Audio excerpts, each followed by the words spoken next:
ہو جائے لڑائی کے لیے، کسی اسلامی ملک کی بات کر رہا ہوں، تو پھر عوام پہ بھی جہاد فرض ہو جاتا ہے۔ اور پتہ ہے جہاد ایک ایسی چیز ہے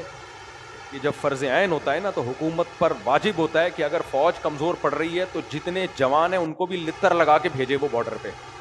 سمجھ رہے ہیں، اور ان کے لیے پیچھے رہنا جائز نہیں ہے۔ اور اگر وہ بھی کافی نہیں ہو رہے تو پھر عورت پہ بھی واجب ہو جاتا ہے کہ وہ بھی لڑے جا کے۔ فقہاء نے جہاد کے احکام بہت تفصیل سے بیان کیے ہیں کہ سب پہ واجب ہو جائے گا، جتنے بھی جوان ہیں عوام پہ بھی واجب، اور حکومت پر یہ بھی واجب ہو جائے گا کہ اگر یہ کافی نہیں ہو رہے تو زبردستی بھیجے ان کو۔ تو ہلکی چیز نہیں ہے اپنے ملک کا دفاع اور قوم کا دفاع اور جو ہے اہل اسلام کا دفاع، یہ اتنی ہلکی چیز نہیں ہے کہ لڑو آپ۔ اب دیکھو ملک میں جب کوئی لڑائی شروع ہوتی ہے لوگ فوجیوں کا مذاق اڑانا شروع کر دیتے ہیں، کچھ بدبخت لوگ، یہ بہت بڑا جرم ہے، یاد رکھو بہت بڑا جرم ہے۔ ایسے موقع پہ جب جنگ ہو رہی ہو نا، جنگ، اس موقع پہ کوئی مذاق اڑائے نا اپنے فوجیوں کا، 100 اختلافات تو ہمیں بھی ہیں، میں بیان بھی کرتا رہتا ہوں، جنگ کے موقع پہ کوئی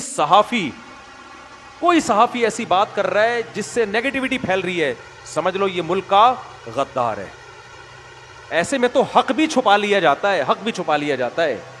اس میں حق اور باطل نہیں دیکھا جاتا، اس میں یہ دیکھا جاتا ہے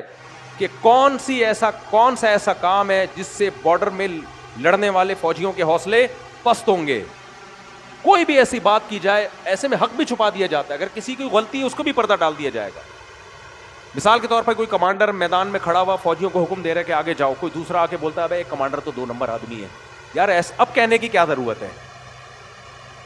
اس کا مطلب یہ ہو کہ آپ امیر کی اطاعت اس کے دل میں اس کا جذبہ کم کر رہے ہو، تو یہ تو ڈی موٹیویٹ ہوں گے، یار ہمیں 2 نمبر آدمی کی اطاعت ہم کر رہے ہیں۔ بھائی اس موقع پہ جب جنگ ہوتی ہے، ایمرجنسی ہوتی ہے، اس میں سب نے مل کے فوجیوں کا حوصلہ بڑھانا ہوتا ہے اور سب نے متحد ہو کے دشمن کا مقابلہ کرنا ہوتا ہے، چاہے سوشل میڈیا پہ کریں چاہے میدان جنگ میں، بھائی سارے اختلافات ایک طرف، لیکن ہم اپنے ملک کے ساتھ ہیں۔ سوال ہی پیدا نہیں ہوتا کہ ہم جب انڈیا نے یہ کوشش کیا کرو یار ہمیں بھی موقع ملے بارڈر پہ جانے کا۔ ابھی جب مودی نے میزائل مارے تھے نا تو کئی لڑکوں کے فون آئے، مصعب ہمیں بھی لے کے جاؤ بارڈر پہ۔ میں کہتا یار میں خود کوشش کر رہا ہوں، ہم بھی 2-4 پش کرنے جا کے کیا ہے، گولا آ گیا تو شہید ہو جائیں گے اور کیا ہے۔ سیدھا حدیث میں آتا ہے الجہاد مختصر طریق الجنہ، جنت کا سب سے شارٹ راستہ کون سا ہے؟ جہاد ہے۔ ویسے ہمارے کون سے اتنے اچھے اعمال ہیں، وہاں لتر لگنے کا زیادہ خطرہ ہے ہم سب کو، تو سب سے آسان راستہ یہ ہے۔ تو بارڈر پہ لڑائی ہو، فوجی کمزور پڑ رہے ہو، ہر نوجوان کا جذبہ ہونا چاہیے مجھے بھیجو یار، لیکن اللہ کوئی لنک ہی نہیں مل رہا تھا کدھر سے جائے۔ میں نے کہا یار مزہ نہیں آ رہا تھا، خدا کی قسم بستر پہ مزہ نہیں آ رہا تھا یار، ادھر جاؤ یار 2-4 میزائل تو داغو نہ، جا کے انگلی کٹا کے ہی شہیدوں میں نام لکھوا دو۔ تو ایسے موقع پہ یہ جذبہ ہونا چاہیے۔ یہ بےغیرت قسم کے جو صحافی بکواسات کر رہے ہیں نا، ان کی مت سنو اس موقع پہ۔ کچھ بےغیرت صحافی ہیں وہ گند ہی ان کے منہ سے ہمیشہ گوں ہی نکلے گا، باقی جب جنگ ختم ہو جائے پھر لڑو آپس میں، وہ تو ہم لڑ رہے ہیں، اللہ کا بڑا فضل ہے، سیاسی لڑائیاں بھی ہوں گی وغیرہ وغیرہ بھی ہوگا، تو پھر لڑو آپس میں۔ دشمن کے سامنے کیا ہے، یہ جو لڑائیاں ہو رہی ہیں نا، ان لڑائیوں کے پیچھے اسرائیل اور انڈیا ہے، سمجھ میں آ رہی ہے بات؟ کیونکہ پاکستان ایک واحد ایٹامک طاقت رہ گئی ہے، وہ کبھی بھی سامنے سے آئے تو مار کھائی نا، تو دائیں بائیں سے آ رہے ہیں وہ۔ یہ اس لڑائی کو آپ یہ نہ سمجھو کہ یہ افضل جہاد نہیں ہے، یہ بہت بڑا جہاد ہے، کیونکہ یہ لڑائی جن سے ہو رہی ہے وہ اسرائیل اور اصل میں انڈیا کی لڑائی ہے، یہ وہ دونوں مل کے ہم سے لڑ رہے ہیں، کیونکہ پاکستان ایک واحد طاقت رہ گئی ہے، انہوں نے اس ملک کی واٹ لگانی ہے تاکہ کباب میں جو سب سے بڑی ہڈی ہے وہ سائیڈ پہ ہو جائے۔ اس لیے جذبہ پیدا کرو اپنے اندر، ایسے موقع پہ تو یہ تو متحد ہونے کا بہترین موقع ہے۔ خیر جلدی سے میں ختم کرتا ہوں درس کو، ساری آج جہاد کی آیت۔ السلام علیکم محترم ناظرین، مفتی طارق مسعود حافظہ اللہ مفتی صاحب کی عمر میں برکت عطا فرمائے اور ان کے علم عمل میں مزید برکت عطا فرمائے۔ مفتی طارق مسعود صاحب نے ایک فنی مسئلہ، شرعی مسئلے پر روشنی ڈالی ہے کہ عوام کب اپنے فوج کے ساتھ دے گی اور ان کے شانہ بشانہ کھڑی ہوگی۔ تو بات یہ بتائی مسئلہ کہ جب مروجہ فوج اس جنگ کے لیے کافی نہ ہو اور وہ اس جنگ کو اٹینڈ نہ کر سکے اور اس کو پائے تکمیل تک نہ پہنچا سکے تو عوام کا امداد کرنا ضروری ہے، کیونکہ آج کل حضرت عمر فاروق رضی اللہ عنہ کے دور سے مسلمانوں کے افواج کو منظم کیا گیا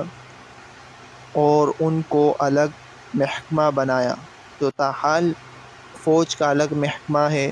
اور وہ تمام آپریشنز اپنے منصب اپنے جتنے بھی ان کے مشنز ہوتے ہیں وہ مکمل کرتے ہیں، لیکن بالفرض کہیں ملک کو ضرورت پڑ جائے تو عوام پر فرض ہے کہ وہ اپنے فوج کا ساتھ دے اور ان کے ساتھ جنگ لڑے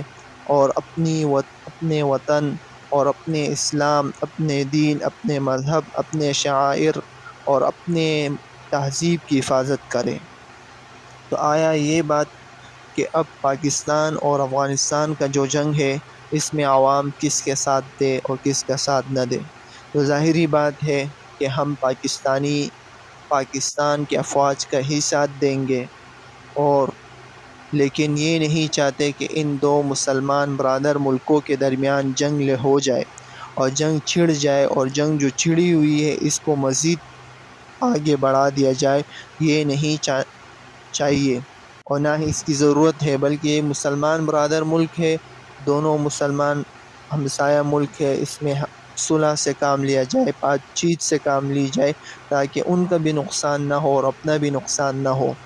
تو ہم عوام کو چاہیے کہ ہم اللہ سے دعا کریں کہ اللہ ان دونوں مسلمان ملک کے درمیان صلح لائی جائے اور ان کی جتنی بھی ہو سکے ان کو بات چیت سے ہی ان پاک و افغان کی جنگ کو ختم کیا جائے، نہ کہ اس میں اور مزید آگ پھیلانے کی کوشش کرنے والے سازشین کو موقع ملے۔ اللہ رب العزت ہمیں